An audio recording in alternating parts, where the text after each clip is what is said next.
Good day dear students. BA third year की class में हम चर्चा कर रहे थे संयुक्त राष्ट्र संघ की, और अब तक हमने संयुक्त राष्ट्र संघ की स्थापना और महासभा के बारे में अध्ययन किया। आज हम संयुक्त राष्ट्र संघ के महत्वपूर्ण अंग सुरक्षा परिषद पर विचार करते हैं। सुरक्षा परिषद को संयुक्त राष्ट्र संघ की कार्यपालिका कहा जाता है। इसका प्रमुख उद्देश्य सैनिक और सामूहिक सुरक्षा करना है।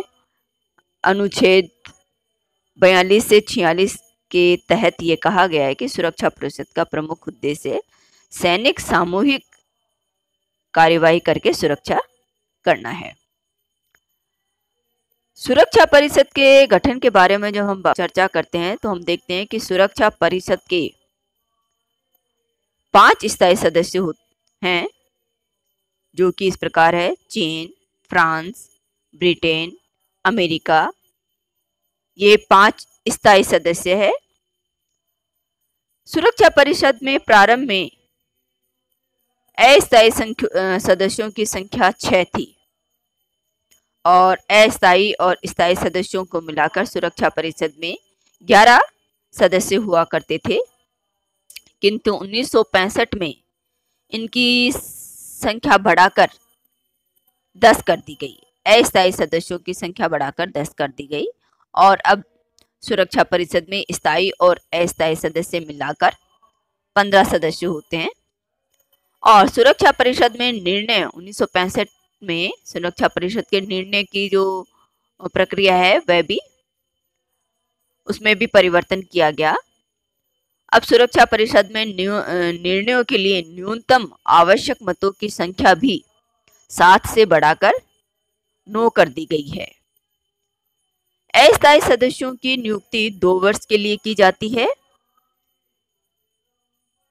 2 वर्ष के बाद में तुरंत कोई सदस्य पुनः सुरक्षा परिषद का सदस्य नहीं बन सकता, यानी लगातार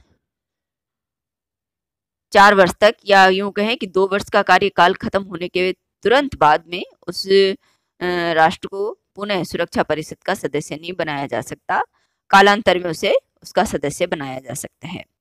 अब इस प्रकार अब सुरक्षा परिषद में कुल 15 सदस्य हैं। सुरक्षा परिषद की कार्यप्रणाली। सुरक्षा परिषद संयुक्त राष्ट्र संघ का मूल अंग यानी की ऑर्गन है। इसे विश्व सरकार की भी संज्ञा दी जाती है। महासभा को जहां हम विश्व संसद कहते हैं, वहीं सुरक्षा परिषद को विश्व सरकार या कार्यपालिका कह सकते हैं। अंतर्राष्ट्रीय शांति व सुरक्षा का मुख्य दायित्व सुरक्षा परिषद पर ही है।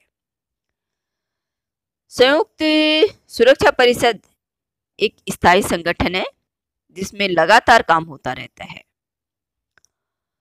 संघ के मुख्यालय पर प्रत्येक सदस्य राष्ट्र का प्रतिनिधि हर वक्त उपस्थित रहता है।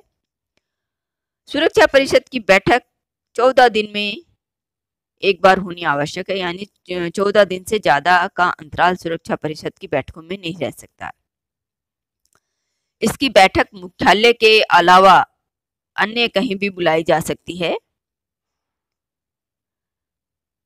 सुरक्षा परिषद अपने कार्य निर्वहन के लिए अन्य सहायक अंगों की भी स्थापना कर सकता है।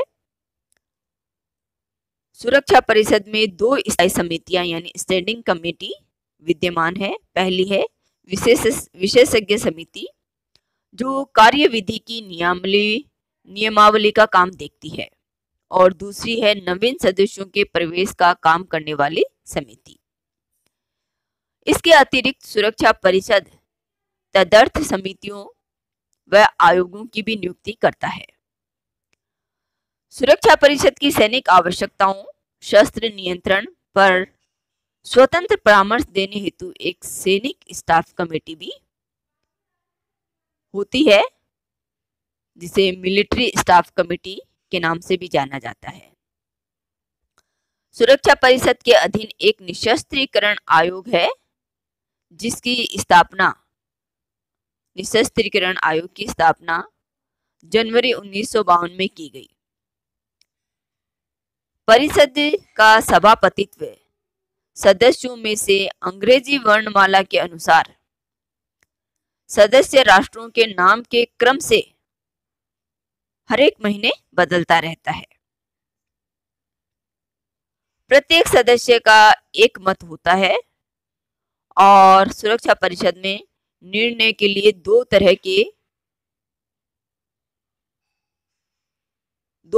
प्रकार से निर्णय होते हैं। पहला है महत्वपूर्ण मामलों में निर्णय 9 मतों के साथ स्थायी सदस्यों की भी सहमति आवश्यक होती है। यानी जो बहुत ही महत्वपूर्ण मामले होते हैं उनमें 9 अस्थायी सदस्यों के साथ साथ 5 स्थायी सदस्यों की भी सहमति होना आवश्यक है, तभी किसी मुद्दे पर निर्णय हो सकता है। और साधारण मामलों में बहुमत से निर्णय होता है। अगर किसी राष्ट्र का झगड़े पर विचार सुरक्षा परिषद में हो रहा है तो झगड़े से संबंधित दल या राष्ट्र मतदान नहीं करते हैं। आवश्यकता पड़ने पर सुरक्षा परिषद 24 घंटे की अल्प सूचना पर अपनी आपातकालीन बैठक बुला सकती है। सुरक्षा परिषद के कार्य और शक्तियां। सुरक्षा परिषद संयुक्त राष्ट्र संघ का एक महत्वपूर्ण अंग है, अतः इसके कार्य और शक्तियां भी अत्यंत महत्वपूर्ण है। शांति और सुरक्षा की दृष्टि से सुरक्षा परिषद को व्यापक शक्तियां प्राप्त है। संयुक्त राष्ट्र संघ के अनुच्छेद 24 में यह व्यवस्था है कि अंतर्राष्ट्रीय शांति और सुरक्षा का प्रधान दायित्व सुरक्षा परिषद का ही है और सुरक्षा परिषद को यह देखना होता है कि संघ की प्रत्येक कार्यवाही जल्दी और प्रभावपूर्ण ढंग से हो। अनुच्छेद 25 के अनुसार सुरक्षा परिषद के सदस्यों का कर्तव्य है कि वे 4 बार सुरक्षा परिषद के निर्णयों को माने और उन पर अमल करें। सुरक्षा परिषद की शक्तियों का उल्लेख संयुक्त राष्ट्र संघ के चार्टर के अध्याय 6, 7, 8 और 12 में किया गया है और इन अनुच्छेदों के अनुसार सुरक्षा परिषद की शक्तियां निम्नानुसार है। पहला है अंतर्राष्ट्रीय शांति और सुरक्षा। संयुक्त राष्ट्र संघ के अनुच्छेद 2 के अनुसार सुरक्षा परिषद का मुख्य कार्य अंतर्राष्ट्रीय शांति और सुरक्षा की स्थापना करना है। उन विवादों और परिस्थितियों पर तत्काल विचार करना सुरक्षा परिषद का दायित्व है जो शांति को खतरा उत्पन्न कर रही हो अथवा शांति भंग कर रही हो। सुरक्षा परिषद अपने कर्तव्यों को संघ के उद्देश्यों और सिद्धांतों के अनुसार पूरा करती है।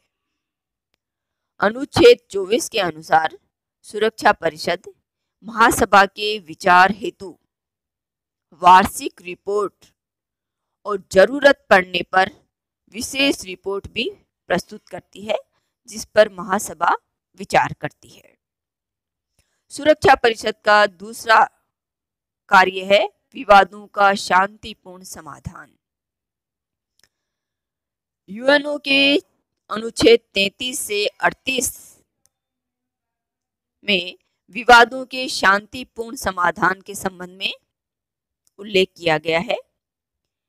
इसके लिए सुरक्षा परिषद आवश्यक कार्यवाही करने का अधिकार रखती है। इसका अगला कार्य है शांति के लिए व्यवस्था करना। शांति के लिए खतरा अथवा शांति भंग करने वाले और आक्रमणकारी कार्यों के संबंध में कार्यवाही करने का अधिकार सुरक्षा परिषद को है। इसके लिए चार्टर के अनुच्छेद 39 से 51 में आवश्यक व्यवस्था की गई है। सुरक्षा परिषद निर्णय करती है कि कौन सी चेष्टा शांति के लिए खतरा है, शांति भंग करने वाली है या आक्रमण करने वाली समझी जाए। यानी शांति को भंग करने वाली, शांति के लिए खतरा या आक्रमण करने वाली चेष्टाओं को परिभाषित करने का अधिकार सुरक्षा परिषद के पास है। सुरक्षा परिषद अंतर्राष्ट्रीय शांति और सुरक्षा कायम रखने और उसे पुनः स्थापित करने के लिए निम्नांकित में से कोई भी उचित कार्यवाही की सिफारिश कर सकती है। ये सिफारिशें इस प्रकार है। पहली है, जिसमें हथियारबंद सेना का प्रयोग न हो। यानी जहां सुरक्षा परिषद ऐसी सिफारिश करती है कि इस कार्यवाही में सेना का या हथियारों का प्रयोग नहीं किया जाएगा। परिषद सदस्यों से पूर्ण या आंशिक आर्थिक संबंध भंग करने की मांग कर सकती है। समुद्र, वायु, डाक, तार, रेडियो और यातायात के अन्य साधनों पर प्रतिबंध लगाया जा सकता है और राजनीतिक संबंध भी तोड़े जा सकते हैं। यानी शांति भंग करने वाले या आक्रमणकारी कार्यवाही करने वाले सदस्यों के साथ सैन्य कार्यवाही न करते हुए सुरक्षा परिषद उसके साथ व्यवहार करने के लिए यह सिफारिश कर सकती है कि संयुक्त राष्ट्र संघ के सदस्य संबंधित राष्ट्र से अपने राजनीतिक और व्यापारिक संबंध भंग कर ले, संबंधित राष्ट्र के संचार के साधनों को बंद कर सकती है। इस तरह की कार्यवाही से उस राष्ट्र को अपनी कार्यवाही बंद करने के लिए वह बाध्य कर सकती है। दूसरी सिफारिश है सैन्य कार्यवाही की। अगर उपरोक्त कार्यवाही से अपर्याप्त या उपरोक्त कार्यवाही अपर्याप्त हो और संबंधित राष्ट्र उससे सबक ना ले, तो सुरक्षा परिषद अंतर्राष्ट्रीय शांति व सुरक्षा कायम करने के लिए और उसकी पुनः स्थापना करने के लिए जल, थल और वायु सेना का प्रयोग करने की सिफारिश कर सकती है। सुरक्षा परिषद का अगला कार्य है सैनिक सहायता। चार्टर के अनुच्छेद 43 के अनुसार अंतर्राष्ट्रीय शांति व सुरक्षा की स्थापना में सहयोग देने के लिए संयुक्त राष्ट्र संघ के सदस्य राज्य वचनबद्ध है। संयुक्त राष्ट्र संघ के सभी सदस्य राष्ट्र शांति और सुरक्षा की स्थापना हेतु संयुक्त राष्ट्र संघ को यह वचन देते हैं कि सुरक्षा परिषद के मांगने पर और विशेष समझौतों के अनुसार वे अपनी सशस्त्र सैनिक सहायता और अन्य सुविधाएं प्रदान करेंगे, जिनमें मार्ग अधिकार भी शामिल होगा। यानी कोई राष्ट्र सैन्य कार्यवाही के लिए या अन्य सुरक्षा परिषद की अन्य कार्यवाही के लिए अपने सीमा से रास्ता भी उपलब्ध करवाएगा। सुरक्षा परिषद का अगला कार्य है सैनिक स्टाफ समिति का। अनुच्छेद 47 में सुरक्षा परिषद पर हथियारबंद या सशस्त्र सेनाओं के उपयोग हेतु सैनिक स्टाफ समिति की सलाह और सहायता से कार्य करने की शक्ति प्राप्त है। यानी सुरक्षा परिषद किसी भी राष्ट्र पर सैनिक कार्यवाही करती है तो इसके लिए वह सैनिक स्टाफ समिति से सहायता और सलाह प्राप्त करेगी। अनुच्छेद 47 में यह उल्लेखित है कि सुरक्षा परिषद के उपयोग हेतु जो सशस्त्र सेनाएं दी जाएगी उनका युद्ध संबंधी निर्देशन सैनिक स्टाफ समिति ही करेगी और यह समिति सुरक्षा परिषद के अधीन रहेगी। यानी सैनिक स्टाफ समिति सुरक्षा परिषद के अधीन रहते हुए सेना का नियंत्रण और युद्ध संबंधी निर्देश जारी करेगी। संयुक्त राष्ट्र संघ के संविधान में यह व्यवस्था है कि सैनिक स्टाफ समिति सुरक्षा परिषद को निम्न प्रश्नों पर सलाह व सहयोग करेगी? ये प्रश्न इस प्रकार होंगे। पहला, अंतर्राष्ट्रीय शांति व सुरक्षा के लिए सैनिक आवश्यकताओं के संबंध में। दूसरा है उनके अधीन सेनाओं का प्रयोग और उनकी कमान। तीसरा प्रश्न है शस्त्रों पर नियंत्रण के संबंध में। और चौथा है संभावित निशस्त्रीकरण। सैनिक स्टाफ समिति के सदस्य सुरक्षा परिषद के स्थायी सदस्यों के मुख्य सेना अध्यक्ष या उनके प्रतिनिधि होते हैं। सुरक्षा परिषद का अगला कार्य है निर्णयों पर कार्यवाही की वचनबद्धता। चार्टर के अनुच्छेद 48 के अनुसार सुरक्षा परिषद के निर्णयों पर जो कार्यवाही की जाएगी वह परिषद के निर्णय के अनुसार सभी सदस्य या उनमें से कुछ के द्वारा की जाएगी। यानी इस कार्य सभी सदस्य भी शामिल हो सकते हैं अथवा कुछ सदस्य भी इसमें शामिल हो सकते हैं।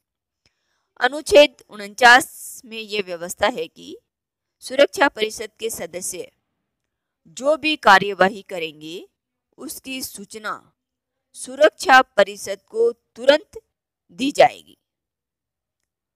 सुरक्षा परिषद का अगला कार्य है सुरक्षा परिषद से सहायता परामर्श करना।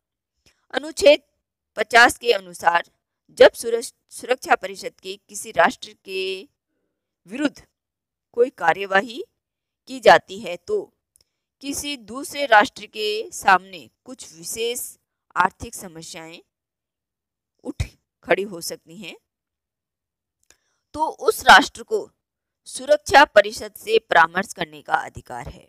यानी अगर किसी राष्ट्र के प्रति कार्यवाही की जाती है और उस कार्यवाही से किसी दूसरे राष्ट्र के आर्थिक हित प्रभावित होते हैं तो आर्थिक हित प्रभावित होने वाला राष्ट्र सुरक्षा परिषद से परामर्श करने का अधिकार रखता है।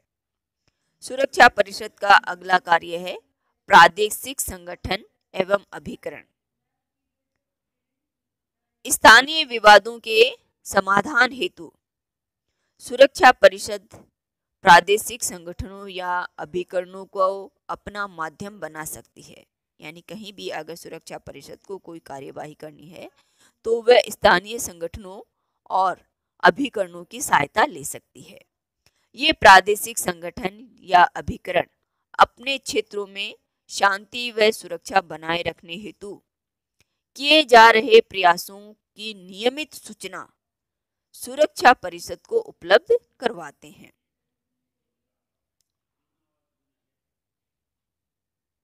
सामरिक महत्व के क्षेत्र।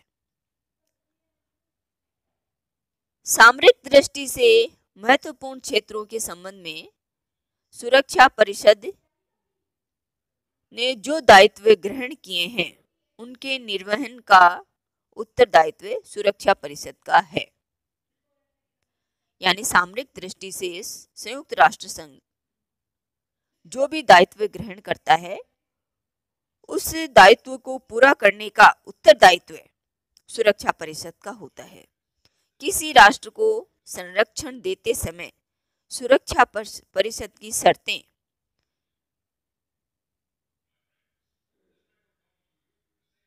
किसी राष्ट्र को संरक्षण देते समय संरक्षण की शर्तें सुरक्षा परिषद के द्वारा ही तय की जाती है। वह इन शर्तों में संशोधन कर सकती है। सामरिक दृष्टि से महत्वपूर्ण क्षेत्र यदि संयुक्त राष्ट्र संघ के संरक्षण में हैं तो उनकी राजनीतिक, सामाजिक, आर्थिक एवं शैक्षणिक प्रगति के लिए सुरक्षा परिषद आवश्यक कार्यवाही कर सकती है। वर्तमान में सभी संरक्षित राष्ट्र स्वतंत्र हो चुके हैं, अतः सुरक्षा परिषद का यह कार्य या यह शक्ति अब मात्र प्रतीकात्मक ही रह गया है। सदस्यता प्रदान करने के संबंध में भी सुरक्षा परिषद को अधिकार है। संयुक्त राष्ट्र संघ के नए सदस्यों को सदस्यता प्रदान करने के क्षेत्र में सुरक्षा परिषद को महासभा से अधिक शक्तियां प्राप्त है। सदस्य बनने हेतु संबंधित राष्ट्र महासचिव के सामने आवेदन करता है, जिस पर सुरक्षा परिषद विचार करती है और इस विचार के बाद में सुरक्षा परिषद अपनी सिफारिश महासभा को भेजती है। इस सिफारिश में सभी स्थायी सदस्यों की सहमति का होना आवश्यक है। अगर एक भी सदस्य सहमत नहीं है तो किसी भी राष्ट्र को सुरक्षा परिषद संयुक्त राष्ट्र संघ का सदस्य नहीं बनाया जा सकता। महासचिव के संबंध में भी सुरक्षा परिषद को शक्तियां प्राप्त है। ये इस प्रकार है कि महासचिव की नियुक्ति सुरक्षा परिषद की सिफारिश पर ही महासभा के द्वारा की जाती है। सुरक्षा परिषद को कुछ कम महत्वपूर्ण शक्तियां भी प्राप्त है, जिनका प्रयोग वह महासभा के साथ में मिलकर करती है। ये अधिकार है निर्वाचन से संबंधित यानी इलेक्टिव, दूसरा है अभिक्रियात्मक यानी इनिशिएटरी अधिकार, और तीसरा है निरीक्षणात्मक यानी सुपरविजरी अधिकार, जिनका प्रयोग वह महासभा के साथ में ही मिलकर कर सकती है। अंतर्राष्ट्रीय न्यायालय के न्यायाधीशों के चुनाव में सुरक्षा परिषद का मुख्य हाथ होता है।